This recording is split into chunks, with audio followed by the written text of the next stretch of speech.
Forget about it. Even though it looks like the same thing over and over and over, each one is its own little unique project, you know?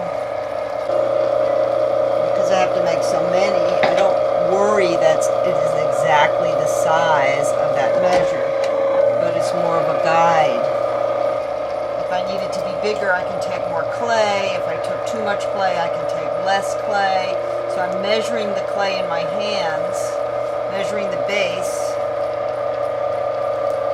and I can adapt. If I don't have enough or have too much, I can get rid of it or take more then. They'll get it.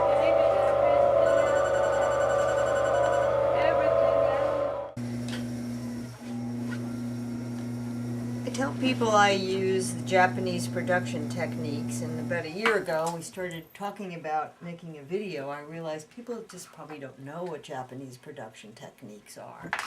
So I'm going to talk a little bit about that as I keep working, and I think the system that the Japanese use have been developed over so long that it's very, very efficient, and they break down each pot into a series of steps. And as I mentioned, the tools are designed to facilitate that. So this is a bamboo measure. As you see, we have bamboo, so I have measures for all my pieces, and this tells me the depth and the width. And I can also use the same tool for the insert that goes into the soap dish. And the rib, I have a lot of different ribs. I make these out of hardwoods. This is the same rib I use for my mug, so when I'm throwing my mug, it gives me the exact dimension of the inside of the base. And when I studied as an apprentice, I started making the same shape over and over.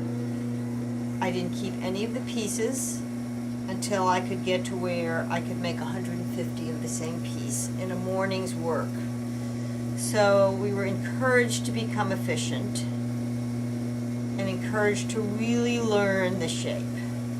I don't usually make 150 of an item in a morning anymore, but I've learned how to use my hands as tools to learn the shape and make it the most efficient that I can. So let me make this one, and I'm going to sort of talk through it again.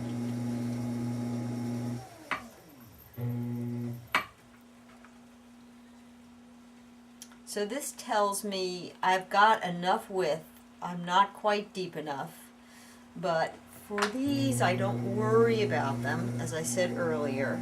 But this helps me compress the center, which is the most important thing to do, and know that I don't really have to go any bigger with this rib. If I don't take enough clay, I do, and I can borrow and move the clay around. So by checking the measure, it gives me a little more information. So that one was a little big. Now I know on the next one, I can make it a little smaller. So I see my base. My base was a little big, and I probably had a little more clay than I need. So I'm going to go for a smaller base and a little less clay, which I feel in my hand. And that gives me my guide. So by opening up, 2 thumbs press into the waiting hands, and my pinkies are making the size of the base. I'm also kind of holding the clay and kind of building it up around my hands in that opening. So the pinch all starts in the wrist, And this was the hardest thing to learn. So the wrist starts all the way bent and the thumb comes out and the base of the thumb is right in the center. The goal is to have the clay between the thumb and that little bend in the hand. So what I do is I start to move the thumb out and bring the wrist down and move the clay between the fingers so that at the lip my thumb and pointer are together. So it was a movement that did this. That's the pinch for this piece. For other pieces it could be different ways, but it's all coming from the wrist. Next I'm going to thin and shape. So I know this is too deep and too shallow because I know the shape. So here I'll go ahead and make the shape closer to what I want before I measure and before I use the rib.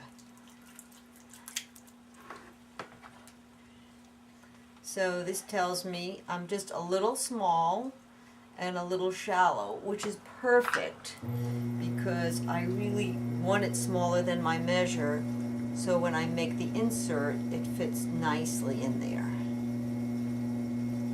So again, compression is very important when throwing off the hump. And this just cleans it up and uses it as a guide.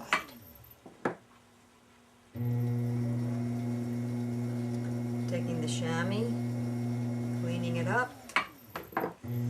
This looks very easy, but it is a little tricky. So you hold the string and you use the pointer to flip the string through the base.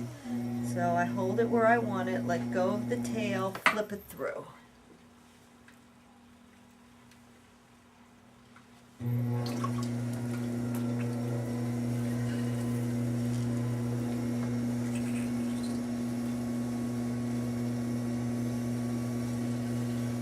Ball.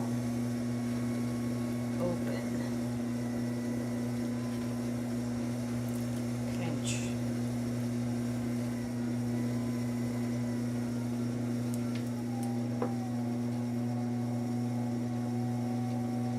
Thinning and shaping.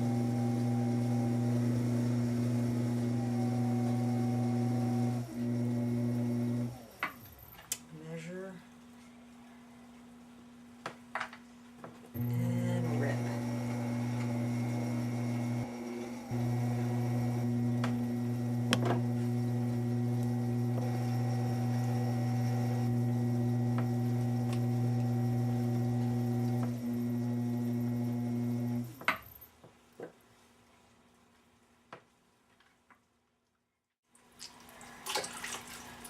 So part of the reason I'm making this video is to reach out and see if there's another potter out there who really likes what I'm doing and might want to collaborate. I'm basically a one-woman pottery factory. I've got a nice big studio and I produce a lot of pottery. But at this point I have a couple of accounts, one really big account and lots of small little accounts, and I keep adding more on. And you know, I feel like if I'm going to expand, I want to expand with someone. So if this sounds like something that you might be interested in, get in contact, look at my website, see the rest of my work, and I'd love to talk to you about it.